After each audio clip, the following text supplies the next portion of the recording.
Oh, we're live. Oh, we're live. We did it. I miss having music. I do too, but I don't want to get shut down anymore. So for a while, we were getting shut down all the time. All right. So let's start out by talking about our rating so that in case we say bad things in our introductions, people already know. Our show is rated R for language, terror, and some disturbing images. Who knows what you might see? It probably involves beef because that's usually the grossest stuff that you see on this show, in my opinion. I am Jess. I love to talk about suicide, and I am a mad queer care worker. I'm the director of program development at Rocky Mountain Crisis Partners, which is located in so-called Denver. That's land stolen from Arapaho, Cheyenne, Ute, and Sioux people. I really focus on intersectional justice-based support for marginalized communities, particularly surrounding mental health and suicide. I like to talk about capitalism and epistemology and things like that in connection to this work. And I'm really interested in ethics as well. I'm going to let Des go ahead and introduce herself, and then we'll introduce our guest. I'm still me with no intro. Des went into my intro that I have saved in our suicide and stuff folder and added random things to it, and I had to delete them so I didn't say weird stuff to all of you. I only added one thing, and I feel like you probably do like boats and hoes. So yeah, she said I like boats and hoes, which is why we had to make sure the R rating came up quick. Actually, boats are not R rated, so that's not true. Well, if they have hoes on them, they could be. Like if Leo DiCaprio's around, you never know. Oh yeah. Des, introduce yourself. I'm Des, and I change people's bios, but don't write my own because I don't like to make. I hate that shit. I run a series of portraits and stories called Live Through This. Portraits and stories of suicide attempt survivors across the U.S. specifically. And if you want to look at it, the website is livethroughthis.org. All the words spelled out, just like the whole album. What else do I don't know what else I do. I complain about stuff on the internet. You're a social work grad student. Yeah. I'm a social work grad student. I'm a mom. I have dogs. I'm cranky. Mostly I'm just cranky. I think that's it. That's what my mother say is like, she's just mad. That's it. That's the end. Dave? Yeah. So this is my first R-rated webinar webcast. I'm really nervous and excited all at the same time. I'm Dave Jobs. I'm a professor of psychology at Catholic University. This is finals week, so I'm in the middle of grading exams and so forth. And I've been in the field for suicide prevention for a pretty long time. Webinar webcast. I'm really Oh, Des. I did it. I meant it. All right, Dave, go ahead. Sorry about that. And I'm in the creator of CAMS Care and have been involved in suicide prevention for about 38 years, if anybody's counting. So tell us about how. Wait. Well, okay. Dave, I'm 38 years old on Thursday. That's a mortifying thought. Sorry, I had to do it to you. Oh, Des. Well, that's what you can expect from our show. So you've had a really long career in suicidology, which is really cool because a lot of people. It's been very long. Yeah, well, a lot of people don't stay working in fields that feel intense to them and things like that. A lot of people are afraid to start working in the suicide world and burn out really quickly. So I'm interested in how did you get into this field, and then how have you stayed in it, and how have your views changed over time? I got into it probably not in a planful way. I was trying to get into graduate school because I had a lackluster college career in University of Colorado. And so I realized I wanted to be a clinical psychologist, and you have to be really good and competitive, and I was not. So I ended up squeaking into a master's program at American University after failing to get into a Ph.D. program straight away.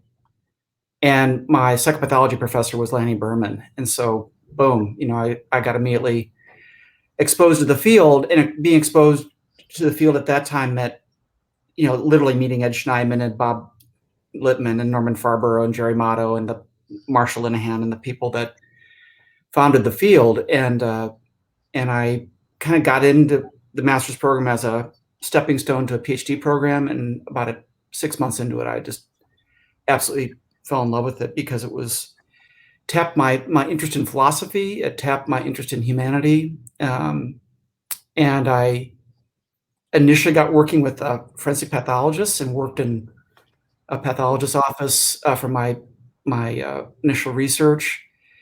And, it was pretty kind of grisly. There were lots of pictures and death scenes and things like that. But it was interesting. And it was psychological autopsies and how psychological autopsies are relevant to the manner of death determination, which is pretty esoteric, but it was basic and it was important in its own way. And then as I got into clinical training, it became much more a focus of interest. And then I'm thinking a lot about this in advance of this presentation. I worked in a psych hospital in grad school where I was a psych tech, and really saw some of the horrors of what and good things. I mean, it was mixed, but I saw a lot of things that I've been reflecting on were pretty horrific, for the people that were there. We can talk about that if you want. And then really, or not, and then really evolved in kind of thinking that so many things I learned to do made no sense. And that became sort of the tail that wagged the dog of developing an assessment approach, and that evolved into CAMS. And that was sort of how things evolved. And what's really been interesting along the way and where I land today is that Marshall Linehan kind of bullied me into becoming a treatment researcher in the best sense of bullying. She basically said, you have to do this or I'll leave the field. She just said that. And so of course I did it. And I really am grateful to her. And she was huge influence and huge player in the field. And then lately it's been like you guys, it's been like learning what I don't know from people who have experience and kind of venturing into that space as well. We're doing a lot of randomized controlled trials, but we're also really trying to look at the other side of things. So that's kind of my story a little bit. Oh, Doug got bullied by Marshall Linehan. Yeah. Sometime I'm going to ask you to help me get Marshall Linehan to come on because I want to talk to her about how DBT is implemented poorly in lots of places, which I'm sure she knows. But so I think it's been really cool because our paths have crossed in a lot of different ways. But now we've gotten to work together in some deeper ways that have been really interesting. And you have a lot of openness about working with folks with lived experience that I don't feel like I experience very often with the research community. And I think that sort of oftentimes like the newer people are in their careers, the more tightly they hold on to some ideas about research. And as people evolve, sometimes that changes, but it depends on the person. So I'm interested in if there were things was there something really specific that happened? Was it kind of a series of things that really inspired you to work more collectively and closely with people with lived experience? It was Marcia, really. I mean, Marcia was talking to me as a friend about her lived experience, which was horrific. If you know her story, and this is public domain stuff, but she was given ECT. She was in seclusion for like 3 months at a time. At one point, she had horrific hospitalizations and was secluded and restrained, and all these horrible things that you're familiar with. And so that was a sort of an eye-popping thing before she kind of publicly announced her history. She was worried actually that coming out and telling her story would taint her science. And if anything, it sort of just completely galvanized her fame around the world. Yeah. And then what's interesting, I was thinking about this as well. There were movements in the 90s. A guy named David Conroy came to AAS infuriated that it wasn't a division. And I would create the division structure of AAS and was furious. And I was on the board at the time, and that we didn't have a division for people. I can't remember what they were calling themselves, but essentially lived experience. And John McIntosh was the president and said, all the divisions have started as committees. So we'll form a committee and we'll see how it goes. And David came to the conference and loved it and disappeared. And then Terry Wise came into the picture, and Terry was one of the early folks. DeQuincy Lazine, I knew him like when he was a teenager, so that's what you get for being in this for so long, Des. Our elders. Yeah, you get to know the people that at the start of the thing. And I have to say, I was not as receptive as I, just to be candid, because I was like, I'm the expert. And then I really started to realize that I was expert about one part of it. And that there were a lot of things I didn't know, even though I've sat with hundreds of suicidal people and watched probably hundreds of hours of video of people with suicide. And then really you two and a few others have kind of said, okay, I've got to like get this, because there's just too much going on in this space to like turn my back on it. And as we've done research now with people that have experienced, it's been eye-popping and really enhanced the research. So that's been, I think, probably the big conversion factor for me. I'm interested in what kinds of things, like what are the things that stick out to you as sort of eye-popping things? If you have specific ones, or are they kind of lots of specific ones? I mean, one that we have this avatar. We had this avatar that was based on me, and we probably got the grant because it was me, to be blunt about it. Yeah. And it was based on cams and so forth. So it was Dr. Dave. And it was fashioned after another avatar kind of thing. And then we got another grant so we got that grant. And we got another grant to actually study it. And we got a group of people that experienced. Linda Meff is the PI of this work, and Des knows about this. And that group just said, get rid of the guy. Get rid of the middle-aged white guy. You don't want to see him. And so I was gone, and we got two other. Yep, relational agents, and one's a woman of color, and the other's kind of an indescript little cartoon person, and we just moved on because the avatar is super expensive and not that sophisticated, and this is a much better way to go. Yeah. So stuff like that was like, oh wow, I guess they don't want me, and then of course they don't want me, and that was what was really helpful. And then even like this most recent project that you're both aware of, we're really interested in looking at people who we can get to be not suicidal in clinical trials, but they don't know how to live. And then I thought, can I even ask that question? Because I've never been personally suicidal. So that's where I've been kind of talking to you all about recruiting, and we're really going to do a deep dive in this, and it's going to be purely qualitative interviews, deep dive interviews at the individual level, because we want both diversity and depth of experience. And when you've talked about like good suicide survivors, that's like, of course, that's a thing. So, I keep on kind of being bonked over the head by things like that, and I pride myself in sort of trying to be open and not a old guy closed to new ideas. So that kind of stuff comes up all the time. Yeah, I've very much appreciated your openness about this stuff, because I think this is like, that's the way we move forward as a field, is by collaborating. And there's so much space for it now. It's really exciting. I feel like we just have to pull some people along. Treacherous, a little treacherous too. Yeah. Why would you say that? I won't get more about that, but I mean, it's hard. It's hard to change some of these things, and people are rigid about the things that they believe in. And on one level, I kind of get that. On a level, that really keeps us stuck, and I want to get unstuck around this topic. Yeah. Do you feel like there are some issues that feel to you like the most urgent issues in suicide prevention that we should be looking at right now as a field? Yeah, I've been in my own way posting periodically. I think it's crazy that 70% of people that kill themselves do not want mental health care. And not that mental health care is for everybody, but that says mental health care is the problem. And that's I'm getting to my beef, but one of my beef. I have many beef. I'll try to hold back some. But that's that to me is really problematic. And I'm not saying that everybody should be in mental health care. I'm not saying that at all. Yeah. I am saying that there is cause for people to think, I don't want to see a shrink. I don't want to see a psychotherapist. And that breaks my heart, because I think there are really good people who I know can do great work and really be in a position to make a difference in people's lives. So stuff like that drives me crazy. Do you think you know some of the reasons why people aren't wanting to get mental health care?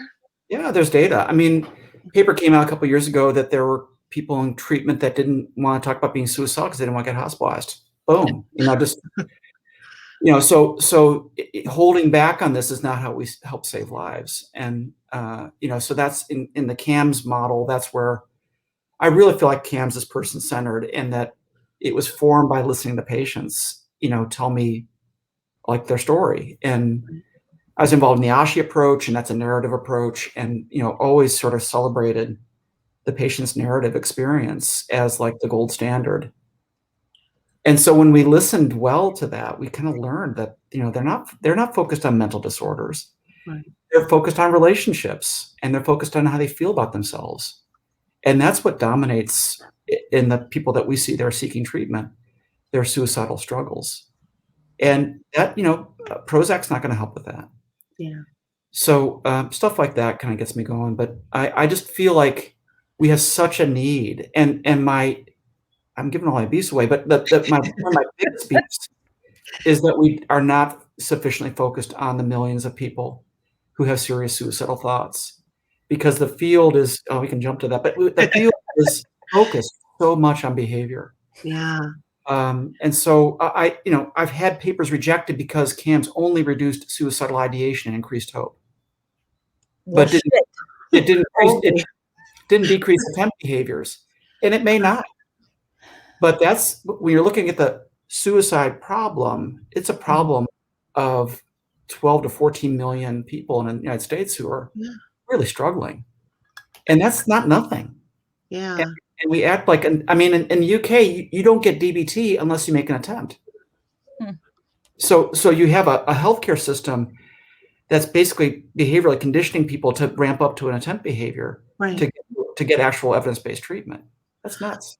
And as someone who is suicidal a lot, if I'm looking for help, it's not help with my suicide attempts. I'm looking for help with the way it feels. Yeah. So I'm much more interested in something that's going to reduce my feelings about being suicidal as opposed to something that'll stop me from attempting. That part is irrelevant to me.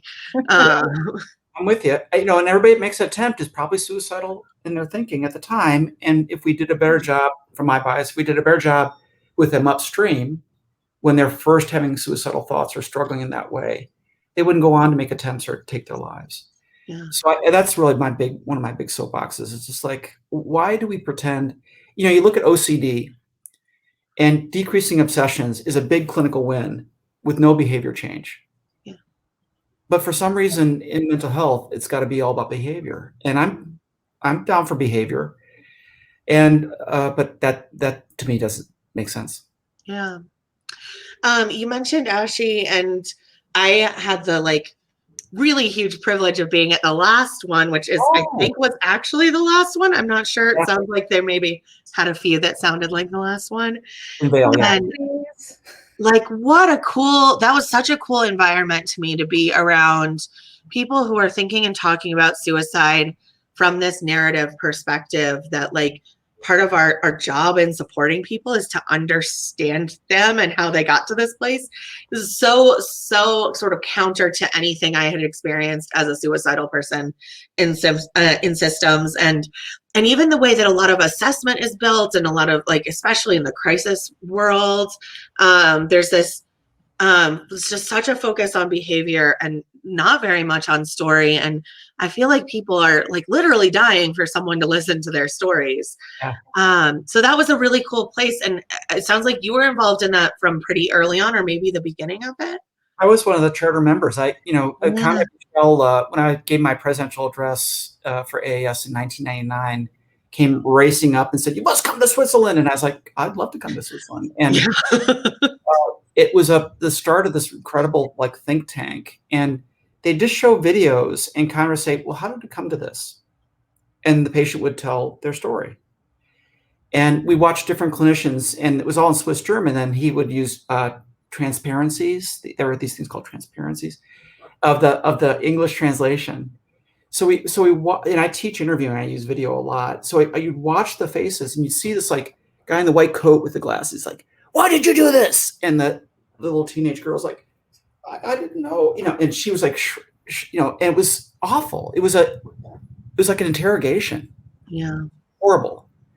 And then you saw really skilled clinicians who just like got out of the way, and people told their stories. Yeah. And that was the start of the Ashi movement. And we turned into a conference, and we wrote a book that nobody buys. But I mean, it's a really interesting idea that kind of got us out of the DSM reductionistic model of, thinking about treating mental disorders versus people and people struggle. Yeah, that space was just so refreshing to me to be in. And I think about all the time, like, what would it have been like in my history if someone had like talked to me? Because I've spent a lot of time in, seclusion and restraints and stuff as well. And like, catheters and all kinds of things that are really pretty awful experiences that are usually not what you're signing up for when you're trying to get support. And so like, even in those environments, even if someone had been like talking to me, how different that would have been. And it seems so basic, but I'm wondering, like, do you know what providers are scared of about talking to people about their story and how they got there? Power and control, loss of power and control, and litigation. Yeah. I mean, it may be cynical, but I just think it's all about, you can't do this to me. And if you kill yourself, then your family's going to sue me. So I have to do all this restrictive stuff that's not in your best interest because I don't want to be disadvantaged or taken advantage of or something like that. It's this adversarial thing versus a collaborative relationship. And, I think about, as a psych tech, Jess, I was on those units and I did seclusion restraint. That was my job. And I've been reflecting on that this week. And I read your story on Des's website, and I was just like, I felt ashamed. It was my job, and there were circumstances, and that was part of the job. But I hated that part of the job. And it was at a time when restraints and the seclusion was done all the time. Yeah. Almost every shift there'd be a code. And I dreaded those shifts. I dreaded going into work because I liked a lot of the work, and I did talk to a lot of the patients and tried to form those relationships. But a lot of it was just like combat. Yeah. And you know about that. And that really moved me when I read that and lived through this. Thank you. That means a lot to me. I got all like teary-eyed. I fucking knew it. You knew that I was crying? It's just one of these things that we thought. I mean, I actually have a fascination with the asylum movement, and the history of medieval thinking, and the legacy of the Enlightenment period and the idea of moral treatment, which was really this noble idea that went awry. And the original asylum movement was actually quite beautiful and had a really pure intent. And then the reality was, in some of the early asylums, they were like zoos, and the aristocrats would go through and look at people in cages and locked up in this horribly exploitive way. And so it sort of set the stage for this idea of deviance, and we don't want deviants to be in our like regular life, so we have to lock them up away. Yeah, you guys know all about this, but I find that history fascinating, horrifying, and really instructive to where we are right this day. Yeah, especially it's linked to eugenics too. I mean, that's the part that I'm most fascinated by. Yeah. I think it's so important for those of us in practice to know about that history and to be really honest with ourselves about how we sort of participate in the legacy of that too. It's something I think about, working in the crisis space because of our connection that we have with law enforcement in that field, and the connection between, crisis as you start moving outside of the telephonic space into other spaces, and hospitalization. It's something, for me, I wrestle with all the time. And I don't think that we are educating people who work in our fields as much as we ought to be about the awareness they should have about that history. I think it's slow and it's coming. But like for example, on the Lifeline, because I'm on the steering committee and I'm the co-chair of the Standard Training Practice Committee, active rescue is now being deeply re-examined. Yeah.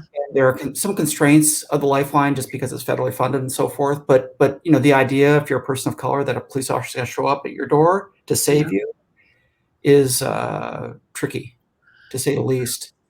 And I think about this stuff deeply, and I'm not convinced that every person shouldn't be allowed to kill themselves. I think that we have these sort of absolutist notions that don't map onto reality.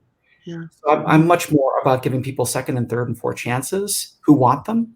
Yeah. Versus foisting a view that I have from my vantage point of privilege, that this is what you need. Yeah. And I think that's incumbent in all of these interventions that I suppose on some level are well-intended, but in reality are not experienced that way. Yeah, I think we get this like weird tunnel vision about like, oh, I know that I know about this one suicide that I think is going to happen, so I'm going to try and control that, instead of like, I think because we have so much doubt in our field about what we can do for people, that we want to focus on that thing that we're like, I know I can control this, as opposed to opening up all that other stuff that we might not feel we can control so well. There's a lot of fears, and behind every fear, a legitimate need. And I think a lot of clinicians are fearful, including me. And so one of my approaches is to be counterphobic. And when I was afraid of heights, I became a rock climber. And, and so there's a lot about suicidal clients or clients that were suicidal that I found terrifying. And yet the paradox of it all was that when I kind of gave up the illusion of power and control over somebody, I got much more influence and much more leverage, in the best sense of being able to influence things in a positive direction. Yeah. So I haven't hospitalized somebody probably in 15, 20 years. And I've had some pretty scary people in my practice that anybody else would just, immediately find a bed for. Yeah. But I just am not convinced, with some exceptions, that it's ever really that helpful. And the data shows the data shows it doesn't necessarily work, and that post-discharge risk is real. Yeah. And even a single hospitalization, so let alone multiple hospitalizations. So we've got to really overhaul the system. And I just think clinicians are working mostly out of fear versus knowledge. And I think knowledge is power. And I mean that in the best sense, that both for the client and the clinician, if we're working sounds corny, but working in an honest way, and we're talking about what the real deal is, that there's so much common ground. Yeah. And so if I say, I want to find a way to keep you out of the hospital, that's the goal here. When I first wrote the first edition of the Guilford book, that was like a radical idea. Yeah. At the time. And then the idea of not treating mental disorders, but treating suicide thinking and behavior, that was sort of novel. So I just think we're on the cusp of some potential, but there's a lot of history to overcome. Yeah, lots of history. Lots of history. Let's talk about some beefs, because I've been really excited to hear all your beefs, and I know you've got a list. I feel like you've worked in the field long enough that you should have an excellent amount of beefs. This is our beef corner video today. I'll just like never forget that, like sitting on your couch and making you pull up this video for the first time, because it's so weird. And now she's so famous compared to then. It's so you know her. She's a random person. She's just a musician. It's so like I found that video like a long time ago, and now she's like blowing up real famous.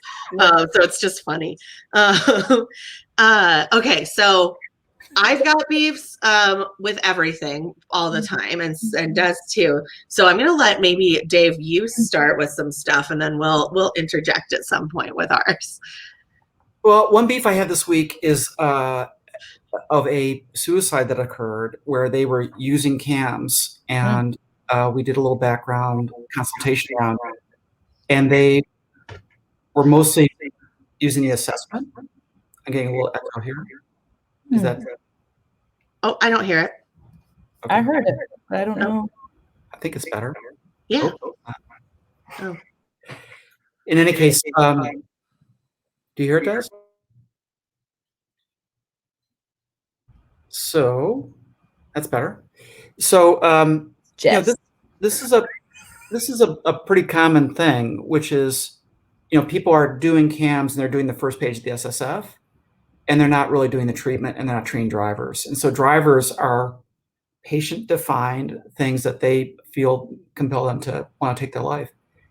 And so this used to drive Marcia nuts, because people say, I'm doing DBT, I'm doing individual DBT. Well, there is no such thing as individual DBT. So when you spend, like I have, 25 years building a treatment, you really would like people, if they're going to use it, to use it adherently, because that's what we know is effective, and not sort of picking and choosing what they think is best. So that's a big beef of mine, is if you're going to use CAMs, use it the way it was designed to be used, not rigidly, but adherently.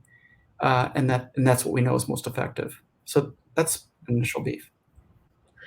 I think that's a great one. I have experienced lots of non-adherent DBT in my life. That's been pretty terrible. I have a lot of big feelings about DBT that I should probably use DBT skills about, but I had a bad experience. I think that's a great beef, because I see the focus on assessment as such this inherent problem in suicide related work, is that people are so caught up in this like risk prediction thing, and an assessment can be a way of getting closer to each other and learning about what's going on, but the way it's often done is pretty negative, I think. And then like a checklist, and it's like reading off scale of 1 to 10 kind of stuff, and then it ends up creating distance between like the provider and the suicidal person. And if we're going to do that and then not do any kind of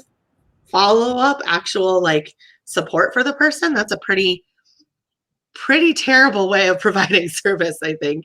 But I see it happen all the time, is that people are trying to pull this assessment, and like they want a piece of paper, a single piece of paper, maybe front and back, that they can use to check all the boxes and feel like they've done the work with the person. And it all seems like sort of ways of avoiding the work.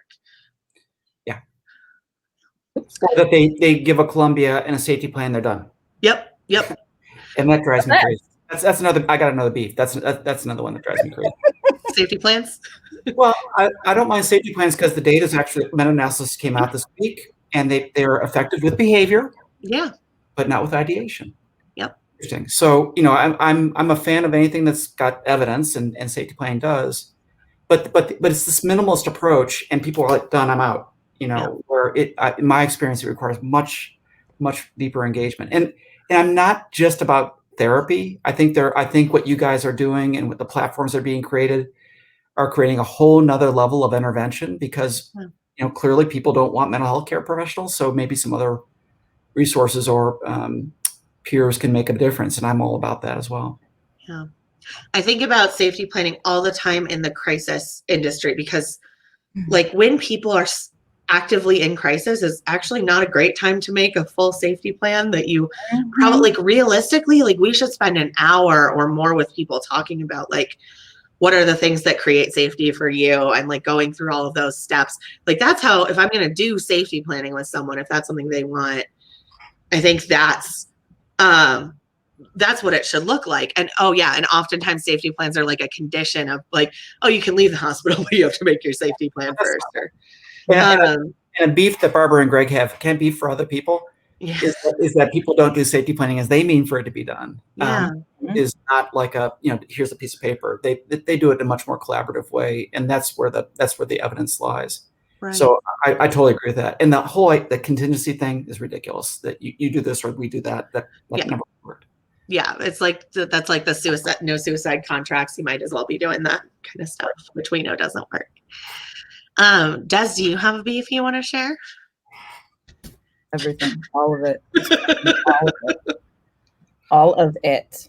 I'm real mad about vaccines. Well, or no, people who can't read about vaccines, and the power that they have or don't.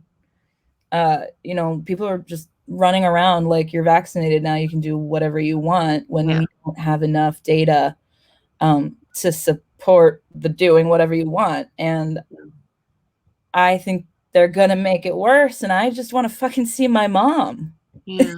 It's been a year and a half since I've seen my grandmother, and I'm pissed. Yeah, I was kind of hopeful that we could like maybe end a pandemic at some point, but it looks like we're going to just keep riding that train out for a while.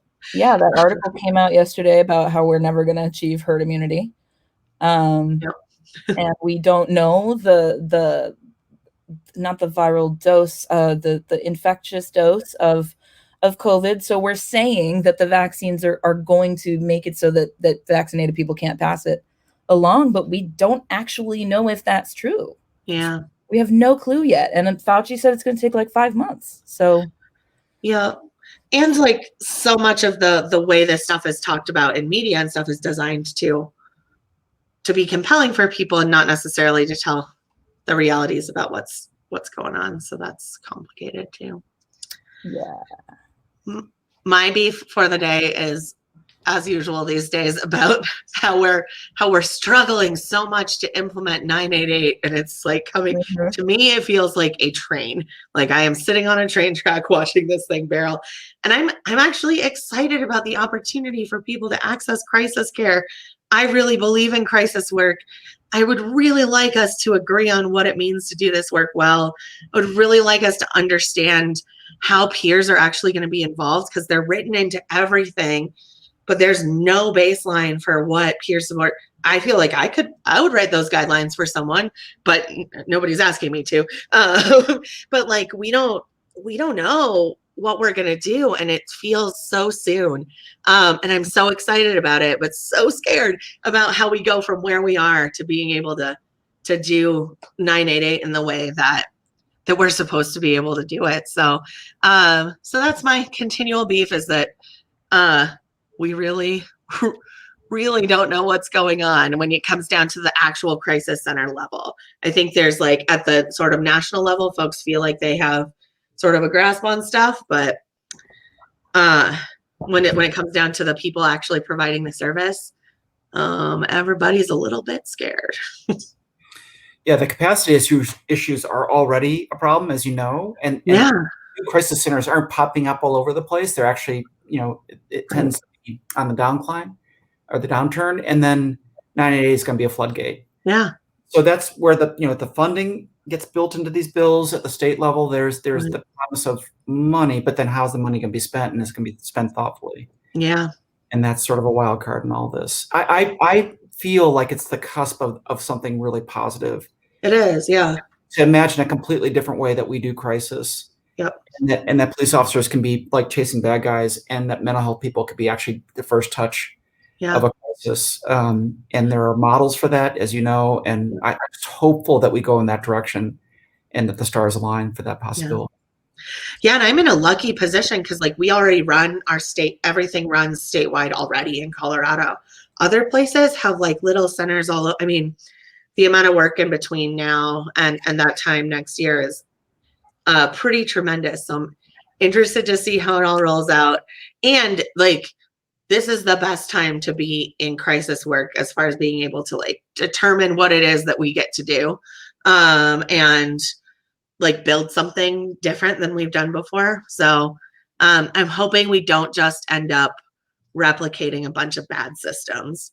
And I'm fearful that because of the time pressure that people have, it's going to be replicating some stuff that I'm not a huge fan of.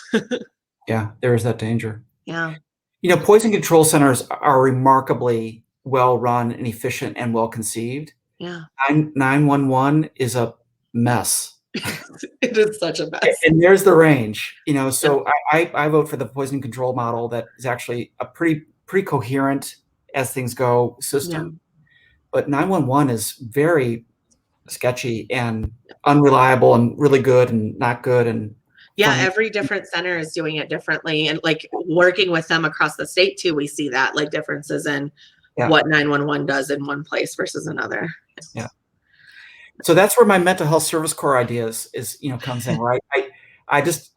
We had this idea in 2016, and the losing presidential candidate people were interested in like a mental health service corps that would be like a Peace Corps initiative. And, and then like forgive student loans, young people coming out of college, with lived experience, good people, that just want to get some training and do good work, and personal lifeline and do respite care and do retreat centers. I mean, and she was down, in theory, she was down for it. And then of course the election turned out as it did. So, and that idea went away completely. So, but the idea now that we might be able to reimagine that space, because there'll never be enough professionals, and professionals aren't really the solution. And so I just think that we need to, I mean, you're all about the social justice stuff, but that would be a big difference if we had something along those lines. Yeah, we have to do just as much training with someone who's a sort of like a professional coming in to work on a crisis line as we have to do with sort of any person who comes in. Because like most professionals aren't trained to do anything with suicide or crisis at all. No, in fact, when my wife Colleen was on the Lifeline, she had lots of people that were engineers, and they were like, "This is what you should do," and really struggled with the model of just like listening and being empathic and being supportive. Yep. And they would tank and they would leave, and then the people that could master that skill set, they were great. So. Yeah. What other beefs do you have, Dave? Oh, let's see. I have beefs about training, and that Dese'Rae, I'm wondering if you get any training in your social work program. And Dave, there we go. That's a setup. I know. So, live through this is required reading in my program. Let's just go with that. There you go. Well, I mean, that's it's a big problem. And so most young clinicians are learning stuff that makes no sense and certainly doesn't have evidence base. So that's why CAMS Care is giving training away for free. At least for students, there's a huge discount, and for people like Jess, you teach us this ID course, you could have access to these free materials for CAMS on campus. And it's not just for me all about CAMS, but just anything that's like been proven to be effective and has some science behind it should be what we're learning about, and that's the exception rather than the rule. Yeah, it's shocking to me how like little research it seems like people who are training all of our future professionals do to try and figure out. Oh, my dog's about to bark. Sorry. This is just remarkable how little people are looking at what is evidence-based and what training exists already in the world. Well, my students in their placements get in trouble because they know so much more than their supervisors. Right. So the ones in my lab, go to these placements in the VA or elsewhere, and they're told to have people sign no harm contracts, and and they're like, but this doesn't work, and we know better. And there's been randomized controlled trials that show no harm contracts are ineffective, and then they get in trouble, and then I have to bail them out. Yeah, so I have students so I have students and anything I teach really, but like in my SID program, almost all of my students had heard from another faculty member that they should be doing a no suicide contract. So I was like, okay, hopefully we can work that out with that person to stop teaching that. I'm not sure we'll see this round if they did or not. But yeah, it's amazing how much we're clinging to in just out the field in general, practices that we just know don't work at all. Yeah. What else you got? More beefs? I've been beefing all along, so I know that's what we do. Yeah, so that works for me too. I get frustrated with the institution of suicide prevention and the absolutism of it all. I have really come to see the merits of shifting our focus to marginalized populations and non-typical populations that are not studied. And like there's a meta-analysis of CAMS, 9 studies that's coming out, and almost all the population are white, because a lot of the European studies are almost 100% Caucasian. Mm-hmm. And then we have a new study coming out of Seattle where 40% of the sample are non-heterosexuals, and that's really exciting to me because we've not had that diversity. And in the meta-analysis, we were really thrilled that CAMS worked equally well with white and non-white, because that's how we could analyze the data, or the data was analyzed. So that's good. But we really need a way to study these populations that are more elusive and harder to work with, that we know are at risk, especially in the pandemic time, which is young people and people of color. And people are caring for people. And these SAMHSA surveys are rather alarming to me. So, and I think it's going to require a different kind of approach.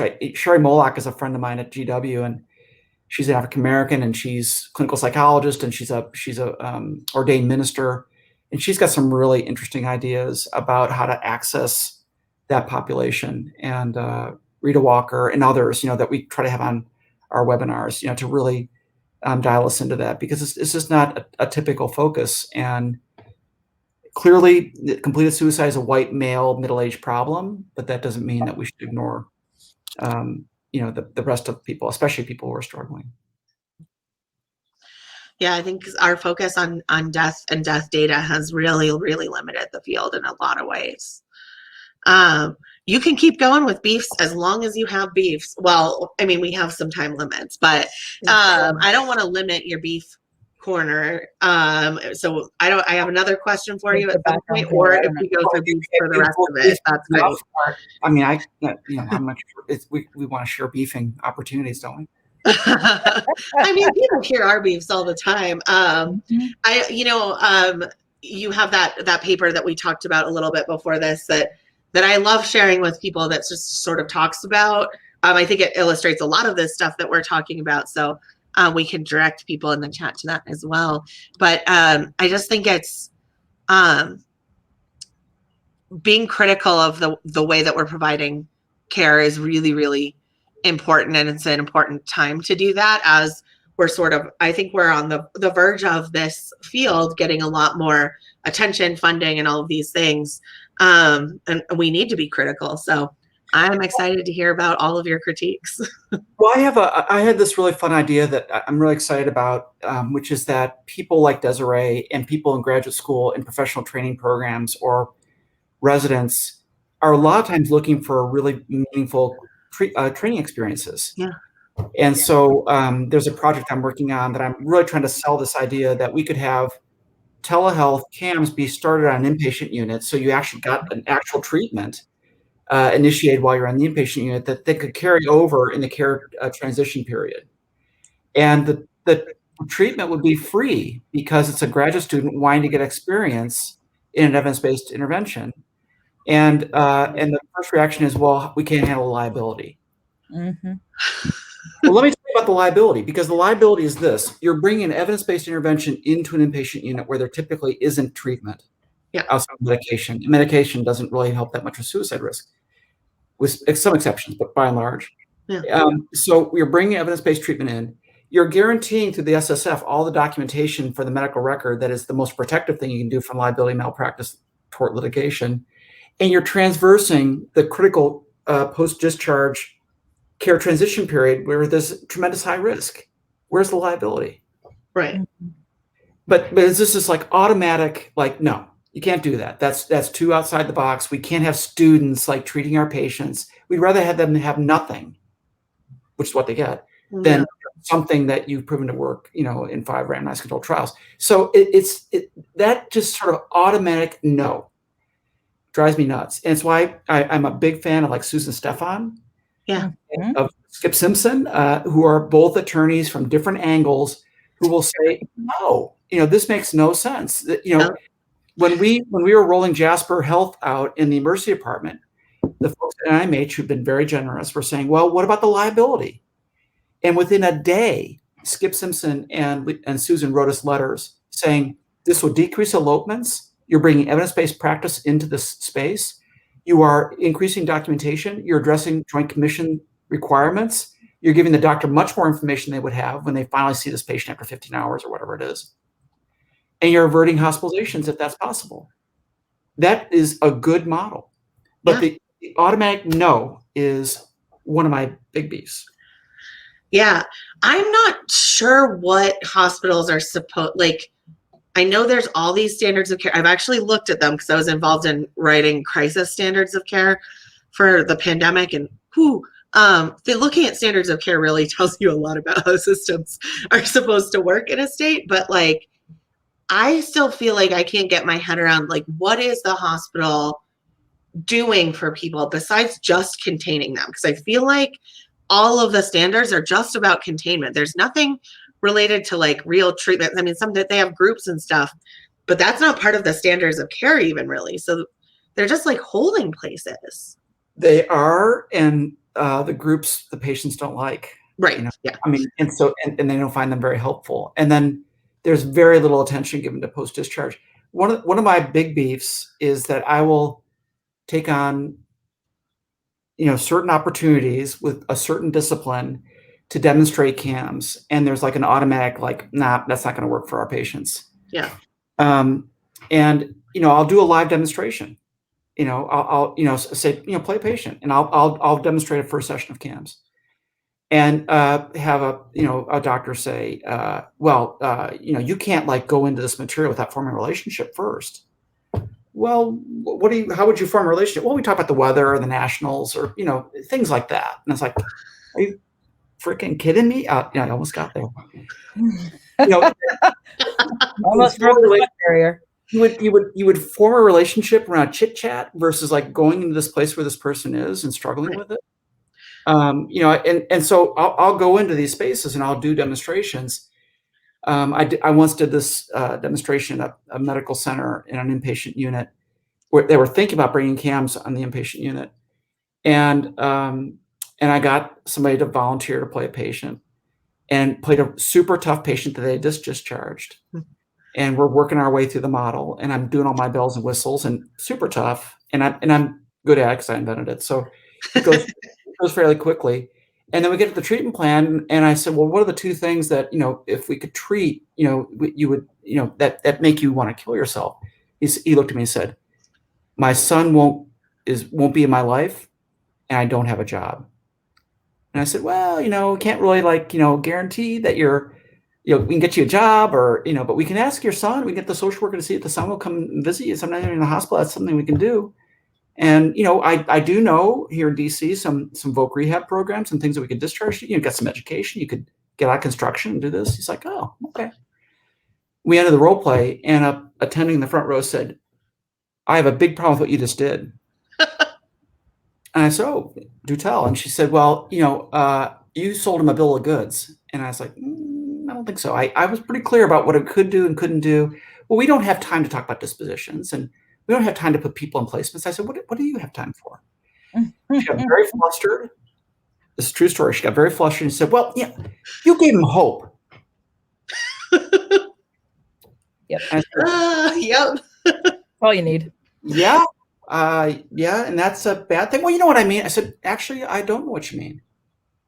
Because in what I know about working with suicide, hope is like the key thing. Well, we can't do this. I said, well, maybe you should rethink your model. Yeah. And what would you suggest instead? Crickets. You hear a pin drop. And it was all right there that this model doesn't work. Because what happens is you're there for 4 or 5 days, utilization review shows up and says, Jess, it's time to get this patient out the door. Yep. Nurse staff, get them to commit to their safety, get them out the door. Yep. It is a busted model. Yeah. They didn't have me back. They didn't adopt the model. But I fight that battle quite a lot. Yeah. And I find it's a big beef of mine that people are just, they want to control. They want to diagnose. They want to, wag their finger and shame people into behaving better. And that has a long history that needs to be changed. Yeah. So I have two questions. One is more related to this, and one is more related to some audience question stuff. So first, I'm wondering about liability. Just comes up all the fucking time. People are so afraid of being sued. Yep. And I get it. Right, because being sued is terrible, and that could bankrupt people, whatever. People are scared. So I don't know if you're comfortable or willing to answer this, but I'm wondering if you've been sued before, because you've been working with suicidal people forever. So I'm wondering if you've been sued by their families or anything like that, because I'm just curious about how realistic it even is for people to think about that. That's a fantastic question. Really, it's very rare. Because it's so expensive. Yeah. The best protection against lawsuits is extensive documentation. Yeah. And CAMS is like constant documentation that you do in the session with the patient all the way through. So we've had completed suicides of people in CAMS. We've had lawyers go after the clinician. They look at the medical record and they go, oh well, because the burden of proof is on the plaintiff. And the way that they win these cases is by limited or crappy documentation. So that's just how it is. Yeah. And so I've had a patient take their life, and I've had a number of attempts, but I've never been sued because, essentially it's not that you are infallible and never can lose a patient. It's that you brought it. You brought the best possible assessment and treatment to bear, and that you went beyond the standard of care. Yeah. And that's not a huge reach, but you got to do it and bring it. And you have to know what it is. Yeah. You have to know the standard of care to do that, and people just don't. Yeah. But so many clinicians are like deers in headlights around malpractice litigation. And it's actually remarkably rare. Yeah. Yeah. I hear people are just terrified about it, and it doesn't seem to resonate when we talk about it either. They're so motivated by that fear. Susan Stephan has a notion of a waiver. Yeah. That the patient or their family could write a waiver and say, that my brother had a high risk surgery. We signed a zillion documents to prevent the surgeon to do the surgery, and he didn't survive the surgery, and we didn't think about suing him. It was his only shot, and so we as a family were like, go for it. Yeah. And we were grateful to the surgeon for taking the risk. We could have something like that in mental health, but we just don't think we can. Yeah. So there's a question about screening and assessment. So since zero suicide is being implemented, all kinds of places, like in Colorado, we have legislation that every healthcare setting has to have a zero suicide plan that they implement. Screening and assessment is built into that protocol of zero suicide protocols. How do we get people to do screening and assessment then in those settings effectively? Do you have ideas about that? And not treat it just like a checklist? Yeah, I am a big fan of the ASQ, which is developed by Lisa Horowitz here at NIH, which is just a 4 to 5 session screener. Yeah. And then just get them into CAMS. Yeah. or into CTSP or BCBT or DBT or, another evidence-based intervention. I've been involved with zero suicide since its inception. Yeah. I didn't love the name, but I've become a bit of a convert because it's actually had some traction in the field and around the world. But what I always say when I talk about zero suicide is that treatment's like an asterisk because people are like, oh yeah, we kind of do CT, or we do safety planning, and they don't really treat. Yeah. There's a difference between assessment and management of acute states and then treating suicidal risk. And treating suicidal risk is a big deal, and we just don't do it sufficiently. Yeah, it's hard to find providers who even will. After you've had a suicide attempt, finding someone who will just be your provider, even if you're not talking about suicide, finding providers is hard. Well, that's why we're trying to really train young people because they don't think they know what they're doing, and they're just scared and don't want to get in trouble. Yeah. Yeah. And so they're really receptive, and they're some of our best clinicians. And that's why we love working with them. All right. So the hour went very, very fast, as it always does. Are there any last things that you want to say before we sign off? I just really appreciate you two. I feel like I've learned so much from you. And I feel like you're opening my eyes to a perspective that I really need in what I do. And one of the things I'm really wrestling with is, when we get people not to be suicidal, the field's been focused in treatment about relapse prevention, but less so about how do you go forward. And it's not about being a good survivor or a bad survivor. It's really about, is there a way that we can make life more worth living, which is what Marsha's been talking about for years, but never operationalized. So that's what I want to do with the last, run of my time in research is to look a little bit more at that with people who with lived experience and who have ambivalent relationship with life, and still feel attached to death or suicide, but also maybe yearn for life and how that all works. And I want to learn from that community, from you guys, about sort of how do we as clinicians help people who are seeking to learn or grow in that way. Well, we're both really into all of that, so that's exciting. This has been wonderful. Thank you so much for coming on. It's just great to hear from you and to be able to tap into all that experience that you have. I'm always impressed by people who can stay in this field longer than a couple of years, because I feel like I watch people come in and burn out real quick. So yeah, thank you so much for your time. This was awesome. And Des will sign us off. Fine then. Goodbye, people. Thanks so much.